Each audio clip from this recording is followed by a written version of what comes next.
membuka pintu peluang untuk berdoa kepada Allah Subhanahu wa taala.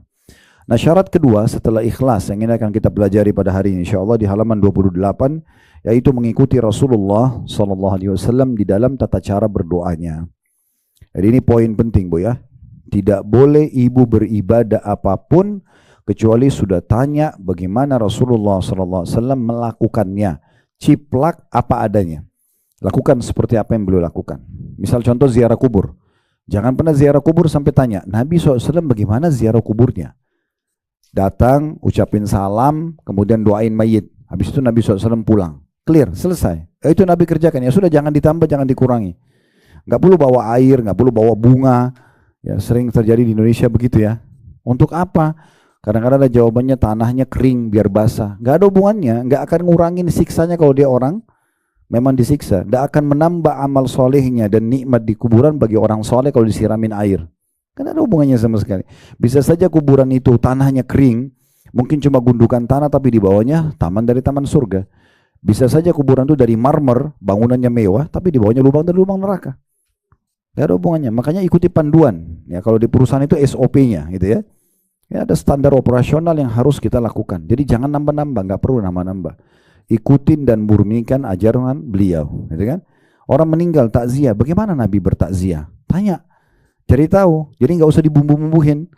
Nabi SAW waktu meninggal Ja'far bin Abi Thalib, sepupu beliau, kakaknya Ali bin Abi Thalib radhiyallahu anhu majma'in. Ini 10 tahun lebih tua daripada Ali. Meninggal mati syahid di perang Mu'tah. Ya. Kemudian beliau pada saat meninggal dikubur di sana di Jordan. Lalu kemudian Nabi SAW bilang kepada penduduk Madinah, Isna'u li Ali Ja'far fa'innam asabu malam yusibkum. Buatkan makanan buat keluarganya Ja'far karena mereka ditimpa apa yang tidak menimpa kalian. Berarti kita disunnahkan apa? Bawa makanan ke rumahnya orang yang sedang bersedih. Bukan kita datang makan di situ. Jangan dibalik. Kita yang bawa minuman, bawa makanan, mereka lagi bersedih. Dan takziah itu untuk meringankan kesedihannya keluarga mayit, bukan mayitnya ya. Kenapa banyak orang datang berzikir situ ya segala macam? Karena dia pikir ini takziah untuk mayit, bukan, untuk keluarga mayit. Jadi bagaimana kita hibur mereka? Makanya Nabi SAW pada saat bertakziah di rumah sahabat, beliau datang dan tidak berlama-lama. Datang cuma ucapin A'zamallahu ajrakum, semoga Allah lipat gandakan pahala kalian. Innalillahi ma'ata, milik Allah apa yang dia beri. Walillahi ma'akhad, milik Allah yang diambil. Wa kullu syai'in bimiqdar, semua berjalan sesuai dengan takdirnya. Udah Nabi pulang habis itu. Enggak duduk makan, ngobrol, ibadah-ibadah ritual yang dikerjakan gitu kan. Kalau diingatkan, jangan, enggak boleh. Jangan sampai berzikir. Oh itu berzikir kan baik. Subhanallah. Baik itu di mata seorang muslim harus baik di mata Allah dan Rasulnya. Tidak cukup dengan baik di mata kita.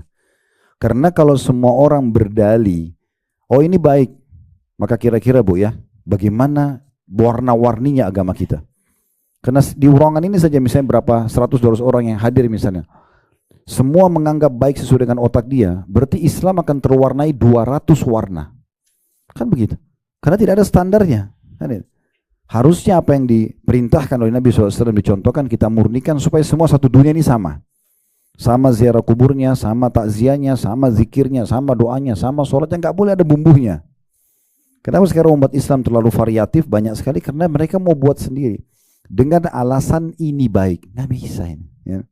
Nggak bisa. Tidak semua niat baik diterima oleh Allah Subhanahu Wa Taala. Masih ingat saya kasih contoh ya, ibu kerja di satu perusahaan supaya mudah memahami bagaimana memurnikan ajaran Nabi ini penting. Jadi ibu nanti nggak sia-sia waktunya, energinya, hartanya, nggak sia-sia, akan pasti diterima. Kalau kita kerja di satu perusahaan, kita diberikan sebuah tempat misalnya, anggaplah saya kerja, ini meja saya kainnya inilah tempat porsi saya yang saya diberikan oleh perusahaan, dan tembok ini berwarna putih, inilah ruangan saya. Nah di saat misalnya saya punya inisiatif nih, karena bagi saya warna putih kayaknya standar banget ya, saya suka warna coklat misalnya. Saya pakai duit saya, beli warna coklat, saya cat temboknya. Misal, oh ini kainnya kurang bagus, udah saya ganti warna merah aja, saya suka warna merah. Misal, niatnya baik gak? Pakai duit dia, bukan pakai duit perusahaan. Dia niatnya baik, tapi pertanyaannya, apakah pemilik perusahaan setuju? Sekarang belang-belang, ini coklat, sebelah sana putih. Walaupun inisiatif sendiri, pemilik perusahaan gak mau itu. Itulah sebabnya syariat diturunkan, ada standarisasi. Nggak boleh kita ngarang-ngarang gitu ya. Oh ini kalau diingatkan ini garis keras lah, ini wahabi lah, ini itulah macam-macam gelar-gelar yang dikasih. Padahal kita cuma mengajak kepada kemurnian ajaran, harus begitu. Untuk apa Rasulullah SAW diutus? Untuk diikutin ajarannya, dicontohi. Kita tidak lebih pintar dari Nabi, kan gitu. Kalau kita jalankan sunnah Nabi saja, Bu, ya, sunnah saja, udah padat sekali waktu kita seharian. Fokus saja yang ada sunnahnya, yang ada perintahnya aja ya. Sekarang sholat qobliyah, subuh ada 2 rakaat. Sholat subuh 2 rakaat. Ada zikir habis sholat subuh, ada zikir pagi, istirahat sebentar ada duha. Duha dari 2 rakaat sampai tidak ada batasnya. Pendapat yang paling kuat, duha itu tidak ada batas waktu, tidak ada batas jumlah rakaatnya. Boleh 8, boleh 12, semampunya ibu. Minimal 2 rakaat. Sebentar istirahat, kita aktivitas sudah sholat duhur. Ada qobliyah duhur 4, ada duhur 4, ada ba'diyah duhur 4. Istirahat sebentar, ada asar, qobliyah asar 4, ada asar 4, ada zikir sore. Istirahat sebentar, ada maghrib, qobliyah maghrib 2 rakaat, maghribnya 3 rakaat, ba'diyah maghrib 2 rakaat. Istirahat sebentar sudah isya, 2 rakaat, qobliyahnya 4 rakaat, isyanya 2 rakaat, ba'diyah. Sebentar istirahat sudah tahajud. Ini baru bicara sholat sunnah dan wajib doang ini. Hah? Belum kita bicara jenguk orang sakit, majelis ilmu, ya banyak ini. Itu aja Bu, supaya dapat pahala. Udah pasti-pasti. Jangan ngarang-ngarang gitu. Jadi kalau diingatkan bukan karena garis keras ini, supaya ibu murni menjaga kebudayaan agama dan hanya standar. Karena semua dunia harus seperti itu orang muslimnya. Nggak boleh nambah apa yang Nabi SAW tidak contohkan. Banyak orang berdalih, kan waktu di zaman Nabi ada juga sahabat yang tidak mengikuti Nabi. Lalu mereka berdalil apa? Saya lihat beberapa di media begitu ya. Mereka mengatakan karena waktu Nabi bilang Sami Allahu liman hamida dalam sholat, ada satu sahabat di belakang shaf mengatakan hamdan katsiran tayyiban mubarakan fi. Hamdan katsiran itu puji-pujian yang banyak. Tayyiban yang sangat baik, mubarakan fi penuh dengan keberkahan. Lalu kemudian Nabi sallallahu alaihi wasallam menanya, siapa yang bilang tadi itu? Sahabat itu mengatakan, saya Rasulullah. Kata Nabi SAW, tadi saya diperlihatkan waktu kau ucapkan itu, diperlihatkan oleh Allah, malaikat berebut untuk mencatatnya. Karena mulianya kalimat itu. Ini, Bapak Ibu sekalian, terjadi di masa Nabi masih hidup. Proses agama, penyempurnaan agama masih berlanjut. Nabi belum, kalau Nabi sudah meninggal, sudah sempurna agama. Jangan itu ditarik dalil kalau kita sekarang boleh juga buat apa yang Nabi tidak contohkan. Ini ajaib ini. Kan gitu. Sangat beda. Nggak bisa, nggak ada kolerasinya antara itu sama ini kan.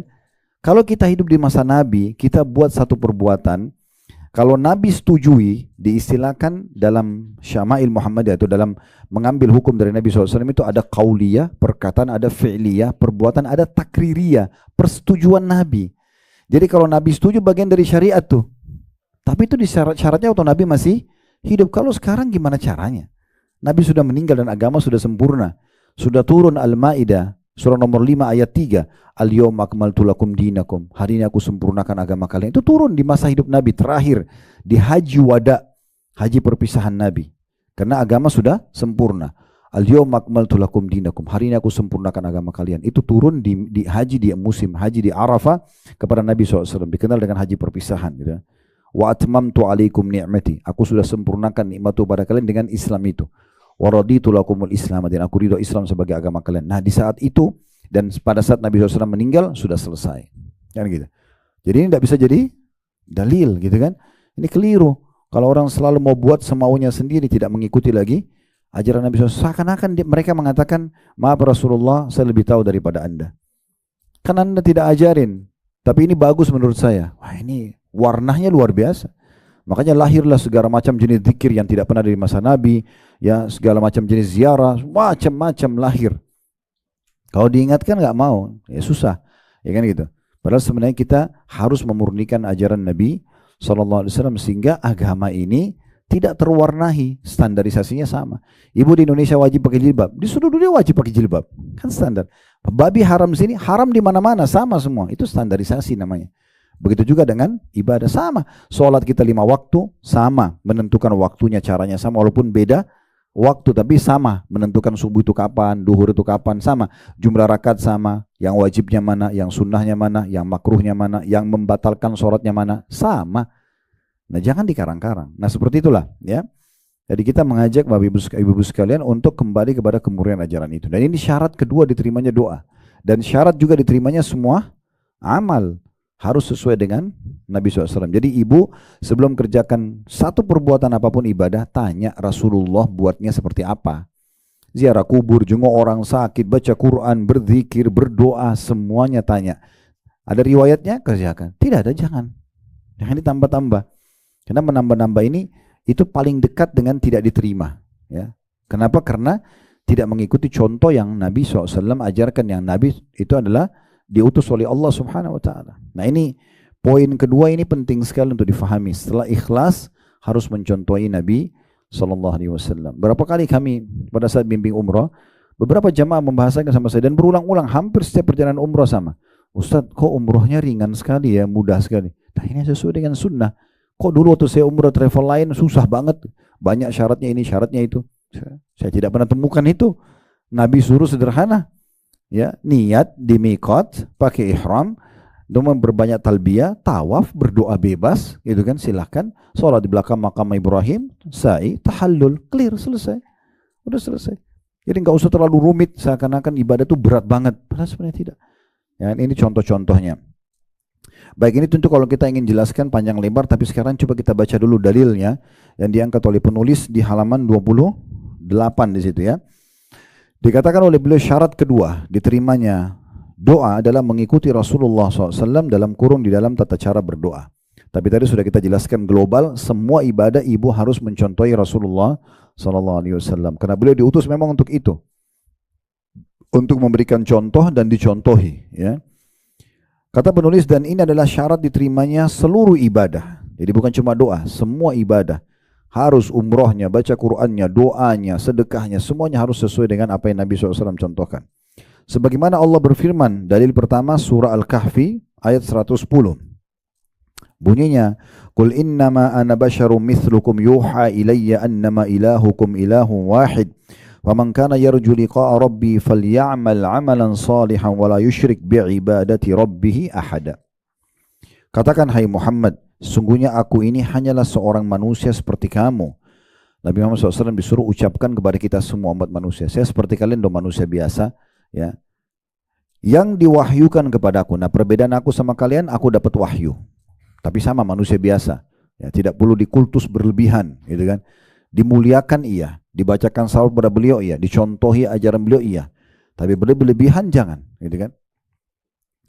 Bahwa sungguhnya sesembahan kamu itu adalah sesembahan yang Maha Esa. Maksudnya Tuhan kalian satu saja Tuhan. Kembali kepada Dia segala sesuatunya.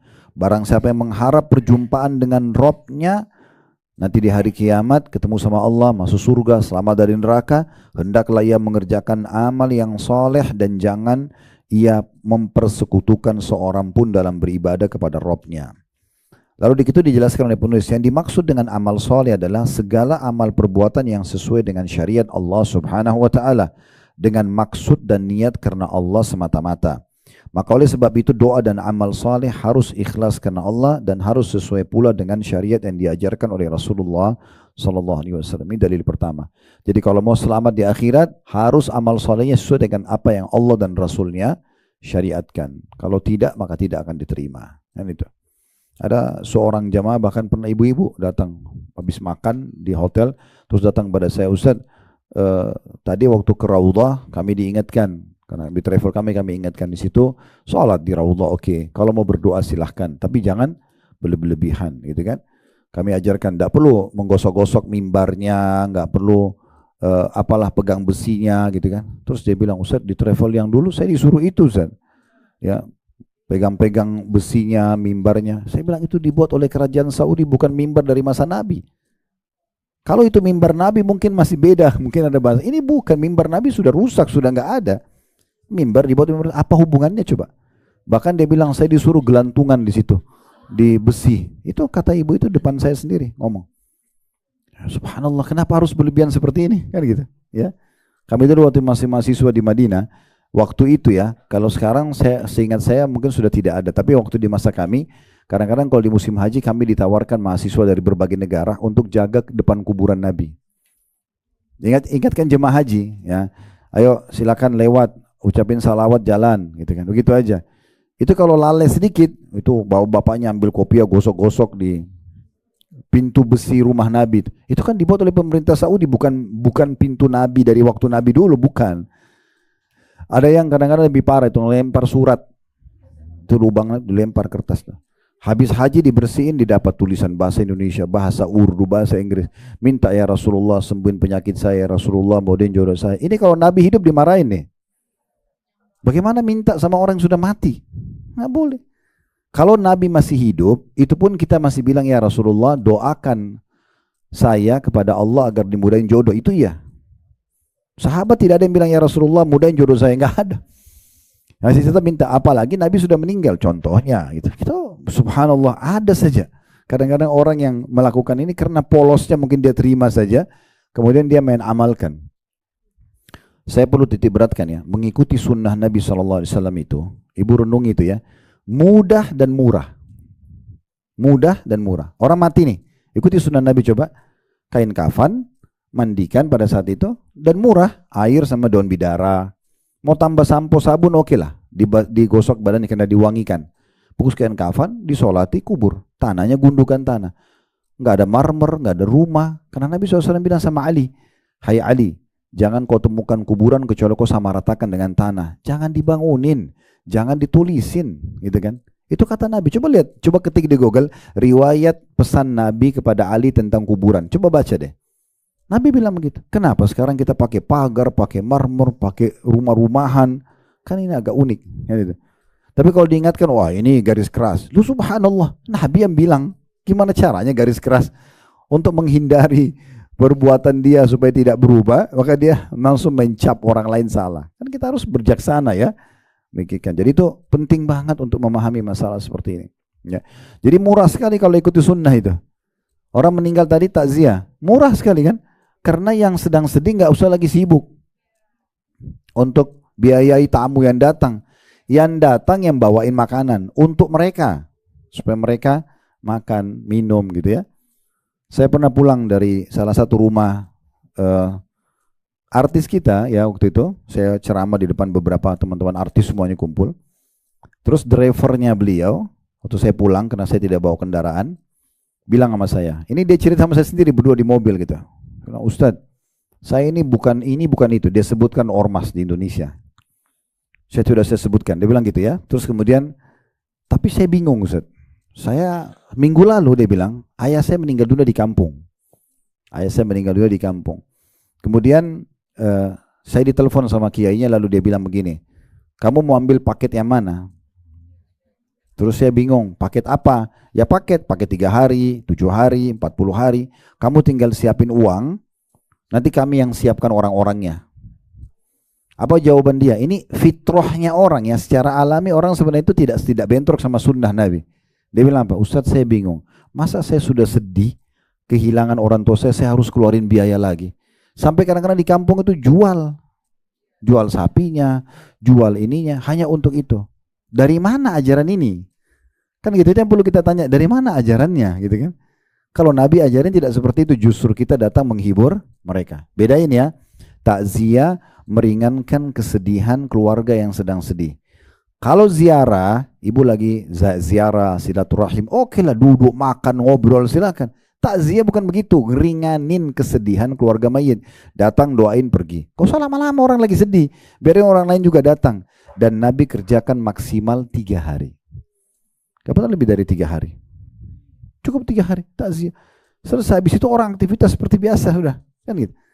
Kenapa bisa seperti itu Ustaz? Ya karena memang dalam Islam kita diajarkan mati itu sebuah pintu menuju ke akhirat dan dia tidak hilang. Di mata kita sekarang di dunia orang yang mati itu hilang, tapi sebenarnya dia tidak hilang. Dia sedang mendahului kita kepada kehidupan yang abadi. Untuk menuju ke akhirat yang khalidina fiha. Al-Quran selalu gitu ya, surga khalidina fiha, kekal di dalamnya. Bagaimana kita menuju sana? Harus mati dulu. Jadi mati itu bagi seorang muslim awal segalanya. Karena dengan mati dia terima hasil amalnya selama di dunia, sholatnya, puasanya, dan dia terima balasan. Dia menuju kehidupan Nabi. Dia dahului kita saja, dia nggak hilang. Untuk apa berlama-lama bersedih? Kan gitu. Oh dia sudah dahulu kita dan memang ajal sudah datang. Kita biar nangis darah, tetap dia sudah mati, nggak bisa hidup. Ada syariat datang memandu kita. Caranya gimana? Seperti itu. Kalau untuk mayitnya, tadi kan takziah meringankan keluarga mayit. Kalau untuk mayit, dari pertama dia hembusin nafas terakhir sampai kita hembusin nafas terakhir, doain. Bukan di saat takziah itu. Dari pertama dia hembusin nafas dia mati, kita doain sampai kita hembusin nafas juga. Itu yang betul, doain mayit setiap saat. Bukan hanya di hari-hari takziah untuk ngeringanin keluarganya mayit itu. Itu dalam komponen syariat yang benar ya, seperti itu. Jadi akan ringan. Tapi kalau lawan daripada sunnah, subhanallah, biasa orang bid'ah ya. Lawan dari sunnah itu, bid'ah itu sulit, mahal. Orang kalau mati, lah ikutin sunnah, susah. Saya pernah lihat ada keluarga meninggal, kain kafannya harus ditulisin, ukir-ukir. Kain kafan itu kan harus kain polos ya, dibuatin kayak baju, digunting, dipakein di badannya, gitu kan. Terus ada tradisi yang unik-unik gitu ya. Kadang-kadang pada saat dibungkus dengan kafan itu harus pada saat dibawa ke kuburan disentakin gerandanya itu sebelum masuk ke kuburan. Itu di Sulawesi Selatan kami biasa begitu ya. Saya tidak tahu kenapa. Ada sebagian orang lakukan itu. Saya juga pernah di Jawa Timur, jenazahnya sebelum pas keluar rumah, sebelum bawa kuburan itu diangkat, terus ada keluarganya keliling. Pernah lihat nggak? Ya, keliling di bawah pemikulnya itu. Untuk apa ini? Tawaf ini. Kan agak unik ini. Kenapa? Apa maksudnya gitu ya? Belum lagi kalau jenazah lewat lempar duit koin. Saya kadang-kadang lihat duit, untuk apa lempar duit koin ini? Ada orang mati lewat, pernah juga ada saya jalan sama orang gitu, terus dia buka dompetnya. Saya tanya kenapa? Karena kalau lewat orang, lihat orang mati katanya dapat rezeki. Dari mana khurafat ini gitu? Kalau begitu luar biasa, kita tunggu aja dekat kuburan, ya? Iya, kan sederhana ya. Kalau itu pemikirannya, tunggu dekat kuburan kan setiap hari ada orang dikubur tuh, buka dompet di situ, nggak usah kerja, dapat duit. Kan ini entah dari mana mereka ngarang-ngarang ini, tapi menjadi memasyarakat, subhanallah. Orang kalau ikutin sunnah itu mudah dan murah, ya, simple sekali gitu. Dan itu dalam semua jenis ibadah tentunya ya. Kemudian dalil yang kedua dikatakan atas dasar ini Al-Fudail bin Iyad, masih di lanjutan tadi ya. Dalam menafsirkan firman Allah Subhanahu wa taala dalam surah Al-Mulk ayat 1 dan ayat 2, Tabarakalladzi biyadil mulku wa huwa ala kulli syai'in qadir alladzi khalaqal mauta wal hayata liyabluwakum ayyukum ahsanu amala wa huwal azizul ghafur. Maha suci Allah yang di tangannya segala kerajaan dan Dia maha kuasa atas segala sesuatunya, yang menjadikan mati dan hidup supaya Dia menguji kamu siapa di antara kamu yang lebih baik amalnya. Dan Dia maha perkasa lagi maha pengampun. Kata Fudail bin Iyad, ibu kalau pegang bukunya garis bawahi nama orang ini ya. Atas dasar ini Al-Fudail bin Iyad ini nama ulama tabi'in ya. Fudail bin Iyad ini nama orang yang sangat masyhur. Dia dulu ini bekas perampok jalanan, dapat hidayah, dia taubat jadi ulama besar. Ini kisahnya unik sekali. Nanti Bapak Ibu, ibu-ibu bisa kembali ke searching di Google tentang kisah ini, cukup panjang. Tapi beliau adalah seorang ulama kaum muslim dari kalangan tabi'in. Beliau menafsirkan surah Al-Mulk ayat 1 sampai ayat 2. Beliau berkata, maksud dari yang lebih baik amalnya, liyabluwakum ayyukum ahsanu amala, agar Allah menguji kalian siapa yang paling baik amalnya. Beliau mengatakan, adalah amal yang paling ikhlas dan paling benar. Allah menguji kita ya dengan kehidupan dan kematian untuk menguji siapa di antara kita yang paling baik amalnya, paling ikhlas karena Allah, dan juga paling benar karena mengikuti ya ajaran Nabi SAW. Beberapa muridnya bertanya, apa yang dimaksud dengan amal yang paling ikhlas dan paling benar? Jawabannya, sesungguhnya suatu amal perbuatan apabila dikerjakan dengan ikhlas tapi tidak dilakukan dengan cara yang benar, maka tidak akan diterima oleh Allah Subhanahu wa taala. Sebaliknya apabila dikerjakan dengan benar tapi tidak dilakukan dengan ikhlas, maka tidak akan diterima pula oleh Allah Subhanahu wa taala sampai amal itu dikerjakan dengan ikhlas dan juga benar. Yang dimaksud dengan ikhlas adalah amal yang murni karena Allah. Yang dimaksud dengan benar ialah sesuai dengan sunnah Rasulullah sallallahu alaihi wasallam. Itu. Jadi harus betul-betul menciplak mengikuti contoh dari Nabi SAW. Saya ulangi lagi, ibu jangan buat ibadah kecuali cari tahu Rasulullah buat seperti apa. Ciplak apa adanya. Walaupun sederhana di mata kita, yang penting itu contohnya sudah kita ikutin. Gak usah repot-repot ya. Jangan nambah-nambah, jangan bumbu-bumbuhi. Bahkan jangan pernah menganggap remeh sebuah sunnah Nabi. Masa cuma begitu? Gak boleh. Karena pernah terjadi di masa Nabi SAW, ada 3 orang sahabat bu. Tiga-tiganya merasa karena ibadahnya mereka sangat luar biasa, ya, udah sampai pada level semua perintah agama dikerjakan, muncul perasaan dalam di diri tiga orang ini ingin ibadah lebih. Ingin ibadah lebih. Maka mereka pun datang ke rumah Nabi, lalu tanya pada ummahatil mu'minin, istri-istri Nabi, apa yang Nabi buat di rumah? Aisyah bilang, Rasulullah SAW di rumah, kadang-kadang menyelesaikan pekerjaan beliau sendiri, atau kadang-kadang membantu istrinya. Maka ketiga orang ini dalam hadis dikatakan, ka'annahum aqalluha, seakan-akan mereka anggap, kok cuman itu sih ya, gitu. Mereka ingin mungkin sholat 1000 rakaat, ya zikir mungkin 10.000 kali, mungkin mereka mau yang begitu. Ya, ini tambahan dari saya tapi ya untuk menjelaskan saja. Tapi mereka seakan-akan menganggap kok cuman itu sih, masa Nabi di rumah cuma bantu istrinya atau penuhin hajatnya sendiri gitu kan. Maka mereka tiga-tiganya masuk masjid lalu mereka berikrar. Yang satu bilang, mulai sekarang saya akan sholat malam tidak mau tidur. Pokoknya mulai dari habis ba'diyah isya sampai subuh sholat malam terus, nggak ada tidur. Supaya beda dengan orang lain, mau ibadah lebih. Yang satu lagi bilang apa? Mulai sekarang saya mau puasa, nggak mau buka puasa. Ya, sampai udah nggak tahan. Jadi misalnya sekarang maghrib nih, sehari ini contoh ini, misalnya hari Senin nih. Ini contoh saja. Kita kan sekarang hari Rabu ya. Tapi ini contoh hari Senin, dia puasa sunnah nih. Pas azan maghrib masih kuat, dia nggak batal. Dia lanjut besok. Dia ingin lebih, nggak seperti orang umumnya, karena dia merasa mampu mengerjakan. Paham nggak? Yang satu bilang apa? Mulai sekarang saya nggak mau nikah, karena bagi dia nikah sama wanita ganggu ibadahnya. Ibu jangan tersinggung ya. Karena ini di masa dulu juga sudah meninggal orangnya.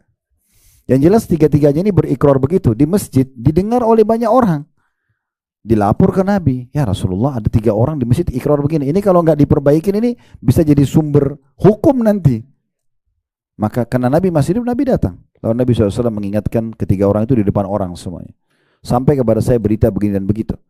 Ada di antara kalian yang mengatakan saya tidak mau tidur di malam hari. Ada yang mengatakan tidak mau buka puasa kecuali sudah tidak tahan. Ada yang mengatakan tidak mau nikahi wanita. Maka beliau mengatakan apa? Ketahuilah saya, kata Nabi ini contohnya ya, saya adalah orang yang paling bertakwa kepada Allah di antara kalian. Tidak usah cari orang yang paling baik level ibadahnya. Sudah saya, kata Nabi. Ingat, saya juga tidur di malam hari dan saya bangun sholat malam. Tidak usah begadang semalam suntuk. Tidur saja. 1 jam, 2 jam sebelum subuh bangun sholat. Tidak usah semalam suntuk siksa diri. Islam tidak seperti itu. Kan gitu. Nabi bilang, saya saja orang yang paling bertakwa, tetap tidur dan sholat. Saya juga puasa dan buka puasa. Dan saya menikahi wanita. Sampai menolak sunnahku, bukan dari golonganku. Coba. Jadi nggak boleh ngarang-ngarang. Walaupun kita anggap ringan, itu perintah Nabi sudah seperti itu aja. Tinggal konsisten dijaga kalau Allah sudah mudahkan kita beramal gitu ya. Jadi penting sekali untuk menjaga kemurnian itu.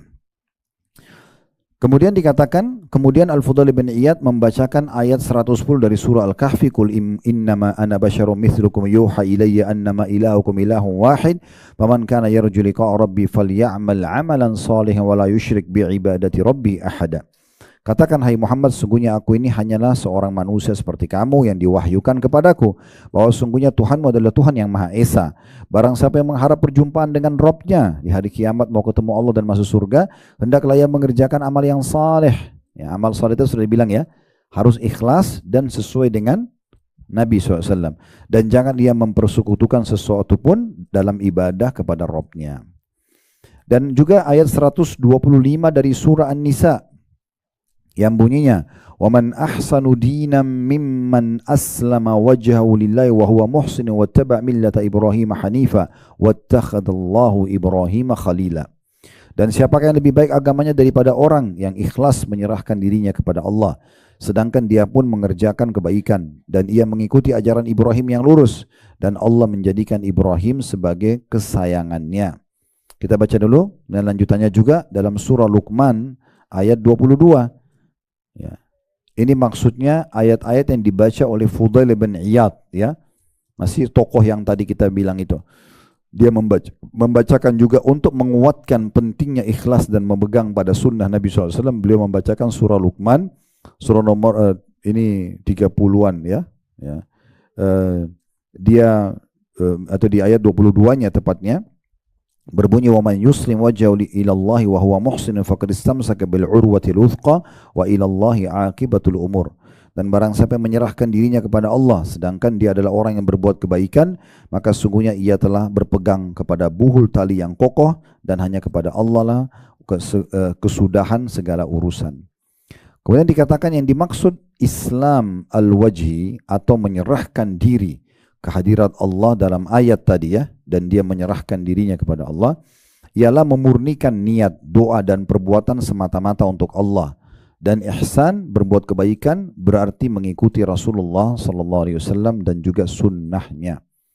Ini dalil yang dipegang oleh Fudail bin Iyad tentang pentingnya menjaga kemurnian ibadah sesuai dengan perintah Allah dan ikhlas karena Allah, kemudian mencontohi Nabi SAW.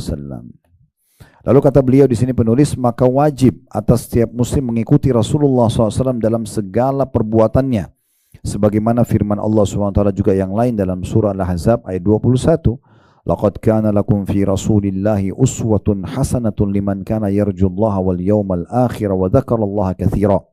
Sesungguhnya telah ada pada diri Rasulullah SAW itu suri tauladan yang baik bagimu, yaitu bagi orang-orang yang mengharap rahmat Allah dan kedatangan hari kiamat, dan dia banyak menyebut Allah.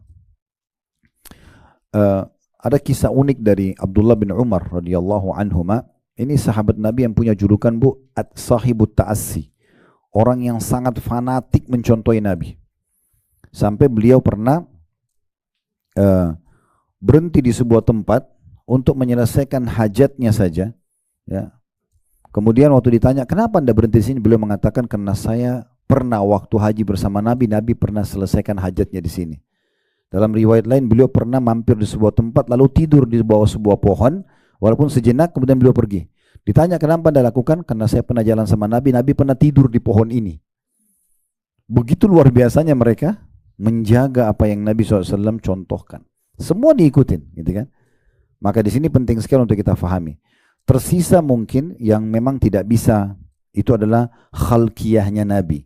Ciptaan fisiknya Nabi tidak bisa kita ciplak ya. Seperti misalnya postur tubuh Nabi, warna kulit Nabi, bentuk rambutnya, itu tidak mungkin kita samakan karena Allah sudah ciptakan begitu. Tapi kalau dalam syariat, itu tidak ada perbedaan harusnya. Karena harusnya semua sama. Semua sama ibadah yang kita kerjakan, semua juga sama memahami dosa yang harus kita tinggalkan. Ya, itu ada standarisasinya. Nah, seperti itulah.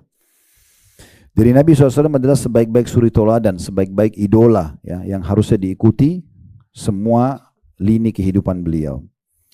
Kemudian dalam surah Al-Imran ayat 31 dalil selanjutnya tentang pentingnya menjaga kemurnian mengikuti ajaran beliau sallallahu alaihi wasallam yang berbunyi, kul in kuntum tuhibbunallaha fattabi'uni yuhibbukumullah wa yaghfir lakum dzunubakum wallahu ghafurur rahim. Katakanlah, jika kamu benar-benar mencintai Allah, maka ikutilah aku.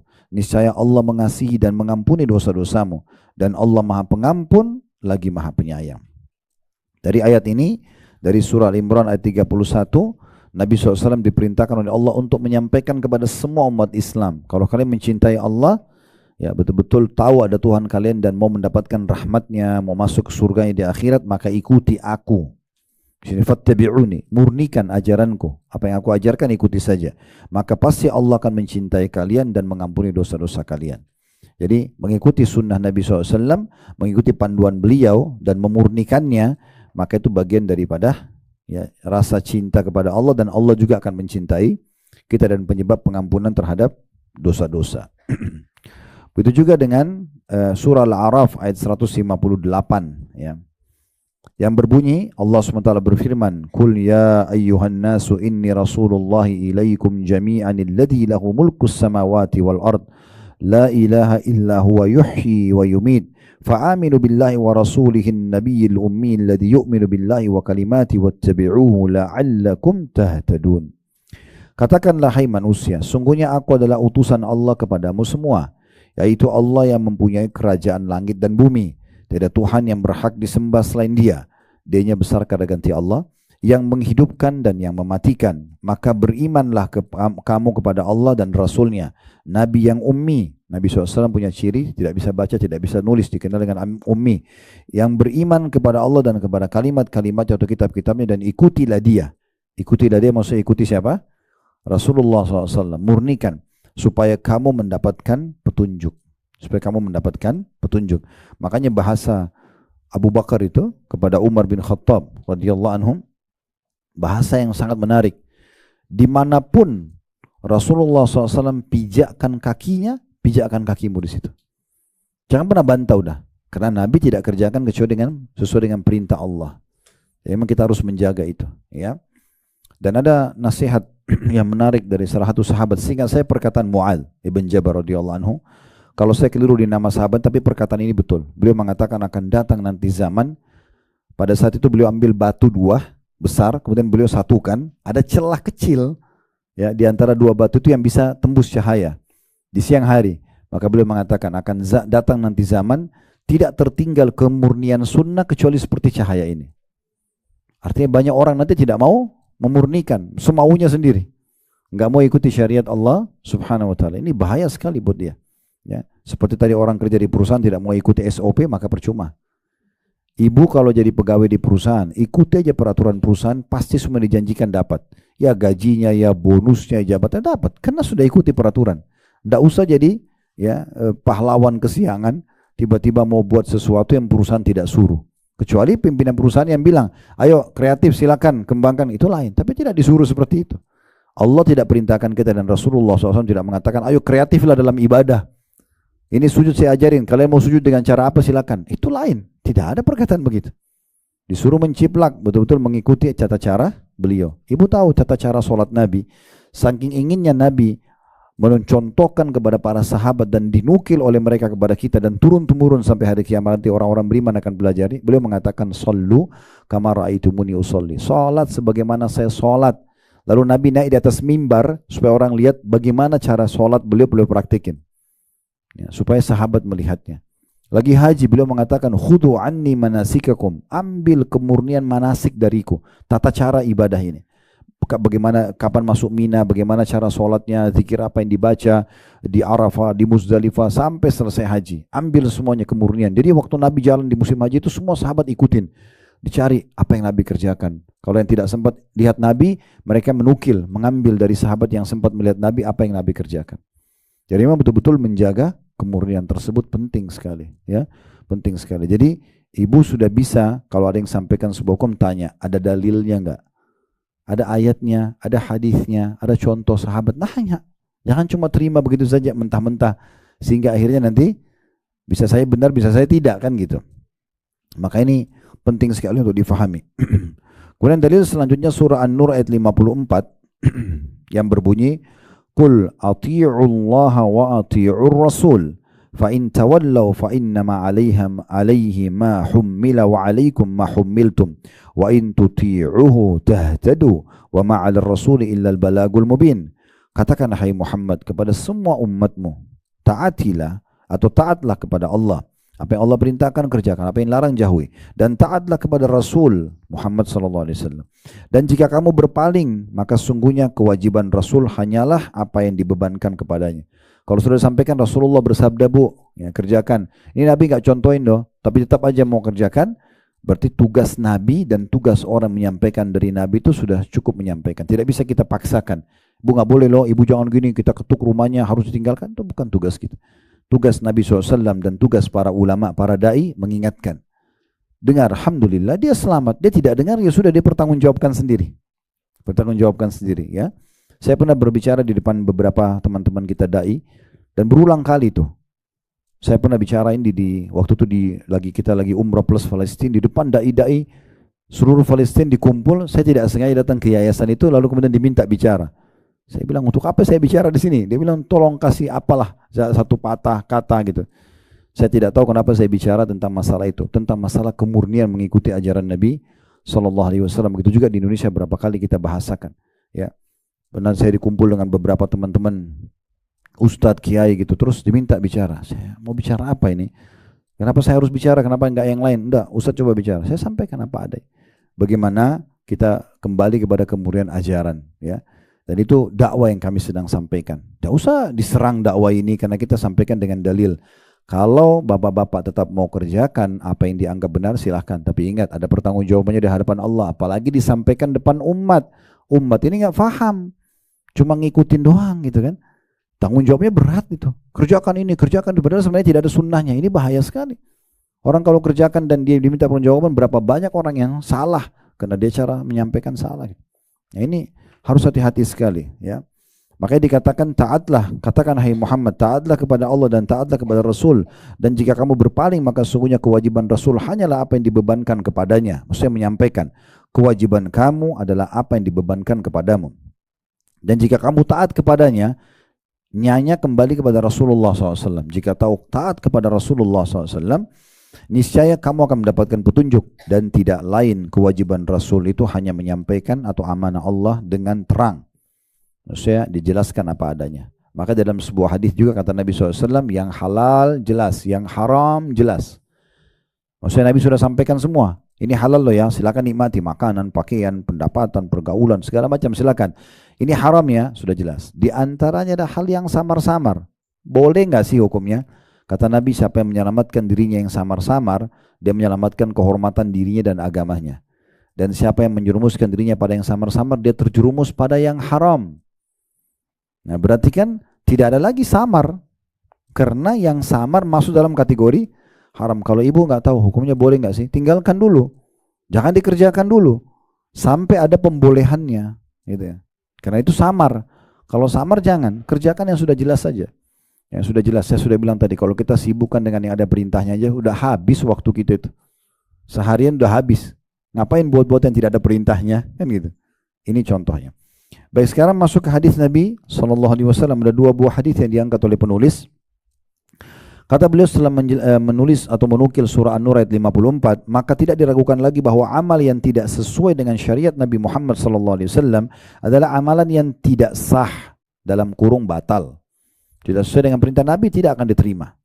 Berdasarkan hadis Aisyah radhiyallahu anha, ini dalilnya bahwasanya Nabi SAW beliau bersabda, man ahdatha fi amrina hadza ma laysa minhu fahuwa rad.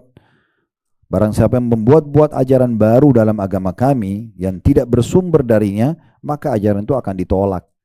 Ya, andai saja hadis ini tidak ada, misalnya orang bisa saja buat, yang penting dia ikhlas, maka mungkin boleh.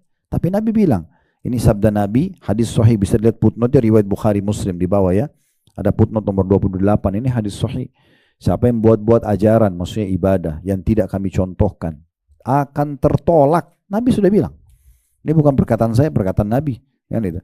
Begitu juga dengan riwayat Imam Muslim yang lain, man amila amalan laisa alaihi amruna fahuwa rad. Barang siapa yang melakukan suatu amalan yang tidak didasari agama kami, tidak pernah kami sampaikan, maka amalnya itu ditolak. Rugi sekali.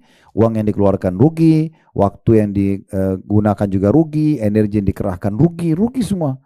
Gak ada hasilnya. Ya, ini sayang banget. Oleh karena itu menjaga kemurnian ini penting sekali, ya Bapak Ibu sekalian atau Ibu sekalian ya. Sekarang kita akan masuk, itu tadi syarat yang kedua. Kita akan masuk syarat yang ketiga.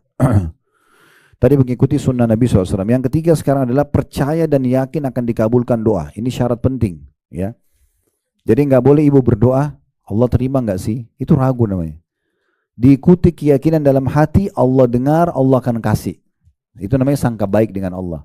Itu wajib hukumnya kalau mau diterima doanya. Syaratnya. Tanpa syarat ini nggak diterima doa. Diikuti dengan keyakinan. Kata beliau, di antara syarat yang terpenting agar doa diterima adalah percaya kepada Allah. Dan bahwa Allah maha kuasa. Karena apabila Allah berkehendak, maka Allah hanya berfirman, jadilah. Ya. Maka jadilah ia. Sebagaimana Allah berfirman dalam surah An-Nahl ayat 40. Selama ibu bukan berdoa yang minta yang haram dan tidak bentrok dengan sunnatullah. Ingat ini ya. Tidak minta supaya muka kita tadi sama dengan muka dia misalnya. Itu kan sistem Allah sudah buat, nggak mungkin. Ibu perempuan, ya Allah ubah saya jadi laki-laki, nggak mungkin. Malam siang selalu ada, ya Allah saya nggak suka malam, hilangkan, nggak bisa. Kalau tidak bentrok dengan sunnatullah dan tidak haram, maka itu bisa diterima.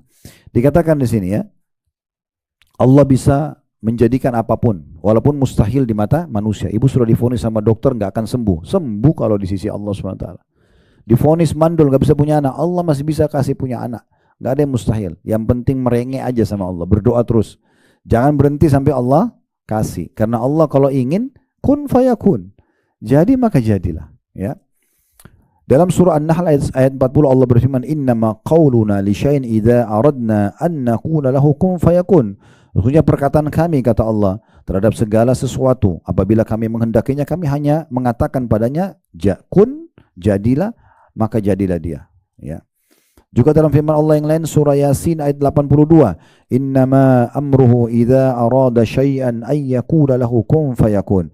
Sungguhnya perintahnya, n-nya besar kata ganti Allah, apabila d-nya besar kata ganti Allah, menghendaki sesuatu hanyalah berkata kepadanya jadilah, maka jadilah ia. Untuk menambah rasa percaya tersebut bagi seorang muslim, kata penulisnya, maka ia mesti mengetahui bahwa seluruh pintu kebaikan dan keberkatan ada di sisinya, di sisi Allah Subhanahu wa taala. Firman Allah SWT dalam surah Al-Hijr ayat 21, wa in min syai'in illa 'indana khazainuhu wa ma nunazzilu illa biqadarin ma'lum. Dan tidak ada sesuatu pun melainkan pada sisi kamilah khazanahnya.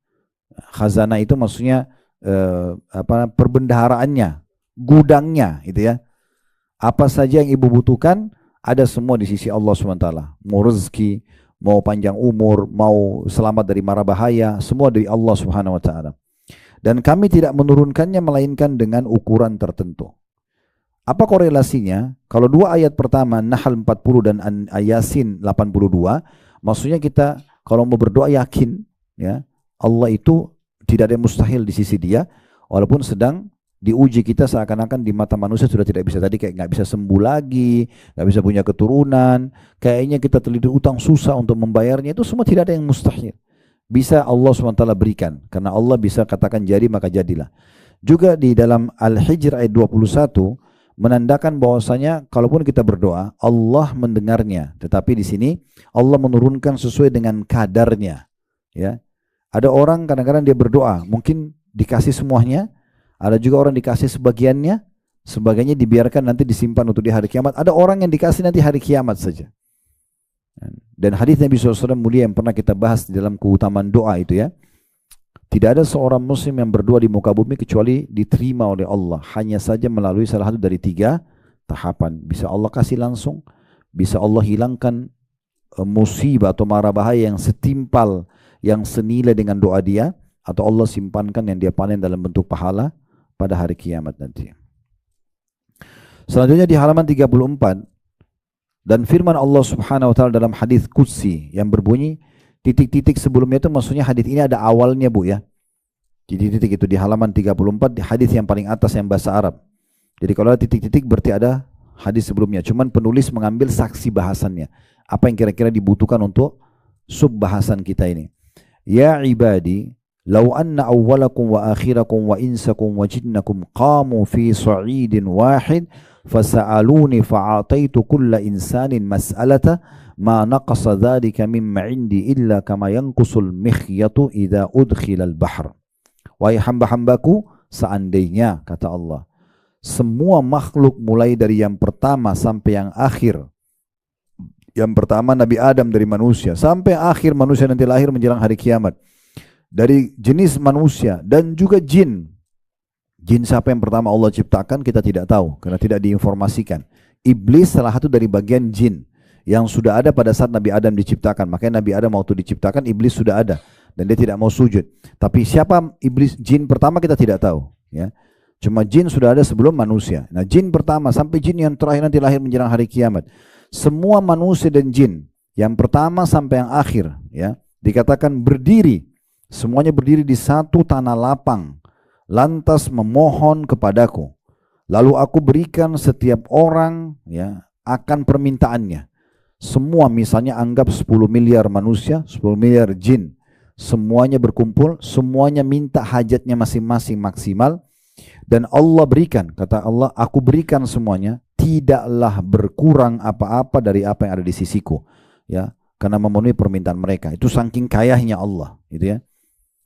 Kecuali seperti jarum yang dicelupkan ke laut lalu diangkat kembali. Kalau kita celupin jarum di laut diangkat tidak ada air. Nah, lautan itu seperti khazanahnya Allah ya, perbendaharaan Allah miliki, dan apa yang diberikan kepada semua jin dan manusia dari awal sampai akhir itu hanya seperti air laut yang melengket di jarum. Diangkat berapa detik kering lagi kan gitu. Nah, jadi tidak ada sama sekali bisa dibandingkan ya dengan apa yang Allah berikan. Jadi maksudnya dari hadis ini Bu, ibu minta apa saja. Allah itu maha kaya. Jangan nanggung-nanggung kalau minta. Minta yang besar. Minta sesuatu yang luar biasa. Minta kebahagiaan sesempurna mungkin di dunia. Derajat tertinggi di akhirat. Minta. minta kekayaan terbaik, minta kebahagiaan terbaik gitu ya. Tapi tentu kalau ibu sedang minta harus juga poin satu dijaga. Ini penting ya. Kalau saya tanya rasionalnya, kalau ibu lagi kerja di perusahaan, ibu pengen dinaikkan jabatannya ya, atau ingin ditambah fasilitasnya. Ibu sedang mengajukan ke dirut perusahaan, tulis proposalnya atau tulis permohonannya, dikasih ke meja dirutnya, gitu kan? Kira-kira Bu, sementara ibu nunggu permohonan ibu diterima, apa yang ibu lakukan sebagai pegawai? Makin rajin atau ugal-ugalan nih? Bener nih? Nah, kalau berdoa sama Allah, sedang ngajukan permohonan, harusnya makin rajin. Jangan malas-malasan. Makin bagus sholat malamnya, makin bagus sholat duhanya, makin banyak baca Quran. Jadi permohonannya gampang. Ini sholat malas tapi permohonannya banyak sama Allah. Nah, berkorban untuk Allah sedikit sekali. Kotak amal lewat 2.000 rupiah. Minta sama Allah kesehatan, keturunan, pasangan, kebahagiaan. Ini pelitnya luar biasa. 2.000 rupiah gitu kan. Gimana caranya? Gitu. Atau kadang-kadang orang miskin minta masih negosiasi sama syaitan gitu. Kayaknya masih kuat, gak usah deh. Untuk apa? Tugas kita orang kalau minta, dia mampu atau tidak mampu, bukan urusan kita lagi negosiasi. Apa kata Nabi SAW? Yadul ulya khairu min yadis sufla. Tangan yang memberi di atas lebih baik daripada tangan yang menerima. Walaupun orang kaya minta, nggak ada urusan. Tugas kita memberi di saat itu. Kita lebih mulia, kan begitu. Lalu dikatakan setelah menulis hadis ini hadis yang mulia luar biasa ya. Bagaimana Allah memiliki perbenaran yang tidak pernah habis. Jangan pernah ragu, Allah mampu nggak kasih saya? Atau ini permintaan besar nggak ya? Nggak ada urusannya. Walaupun besar di mata manusia, gitu kan. Minta apapun selama tidak haram, tidak bentrok sama sunnatullah, Allah kasih. Lalu kata penulis, dan ini menunjukkan sempurnanya kekuasaan Allah Subhanahu wa taala dan sempurnanya kerajaannya. N-nya besar, kata ganti Allah, dan bahwasanya kerajaannya dan perbendaharanya tidak akan habis dan berkurang karena diberikan. Jadi bukan cuma permintaan kita, apalagi cuma minta disembuhkan penyakit, minta ditambah rezeki, kecil banget itu, ya kan? Tapi ikuti dengan keyakinan Allah mendengar, Allah akan kasih. Nah gitu, ya. Sekalipun kepada makhluk-makhluk yang paling pertama hingga terakhir dari golongan jin dan manusia diberikan segala yang mereka minta dari tempat yang sama. Oleh sebab itu Rasulullah sallallahu alaihi wasallam juga bersabda, yadullahi mal'a la yaghiduha nafaqa sahhaul laili wan nahar ara'aitum ma anfaqa mundu khalaqas samaa wal ard fa innahu lam ya'id ya, atau lam yaghidu ma fi yadihi wa kana arsyu 'alal ma' wa bi yadihi al mizanu yakhfidu wa yarfa'. Tangan Allah itu melimpah, kata Nabi SAW. Melimpah ruah apapun yang kita minta. Tidak usah kebutuhan kita, kebutuhan semua jin dan manusia tadi. Minta semuanya maksimal, Allah kasih, tidak mengurangi kekayaan Allah. Maka jangan pernah berhenti minta. Ya, Allah mau kita manja. Gitu. Kenapa kita nggak manja dengan Allah? Kenapa kita nggak merengek sama Allah? Kita sudah jelaskan juga pada pertemuan yang lalu ya. Justru kalau ibu tidak berdoa, Allah anggap ibu sombong. Ya. Allah marah dengan orang yang tidak berdoa. Man lam yad'ullah, kata Nabi SAW dalam hadis riwayat Tirmidzi, yaghdab alaih. Siapa yang tidak berdoa sama Allah, Allah marah padanya. Ya. Perhatikan terjemahnya, kata Nabi SAW, tangan Allah itu melimpah, maksudnya penuh dengan karunia. Tidak berkurang oleh pemberiannya dan yang terus mengalir siang dan malam. Tidakkah kamu perhatikan pemberiannya semenjak dia menciptakan langit dan bumi? Dari sebelum kita lahir, semua ini sudah ada. Air, udara, semua ada, batu, api, semua ada. Dari dulu tidak pernah habis tuh. Ya, stoknya. Sesungguhnya tidak berkurang sedikit pun segala apa yang di tangannya, dan arsy-nya, singgasananya di atas air, dan di tangannya neraca atau timbangan, dia merendahkan dan meninggikan derajat makhluknya. Ada di situ footnote-nya nomor 36 di bawah ya, diriwayatkan oleh Imam Bukhari. Jadi riwayat ini menjelaskan kepada kita tentang kekayaan Allah Subhanahu wa taala. Maka kalau minta tidak usah ragu, penuh keyakinan kalau Allah mendengar, Allah akan memberi, dan permintaan kita kecil sekali. Kalau hanya sekedar minta hajat-hajat kita, itu kecil sekali. Ya. Seorang muslim apabila mengetahui perkara yang disebutkan di atas, maka mestinya ia berdoa kepada Allah dengan keyakinan yang tinggi akan terkabul permohonannya.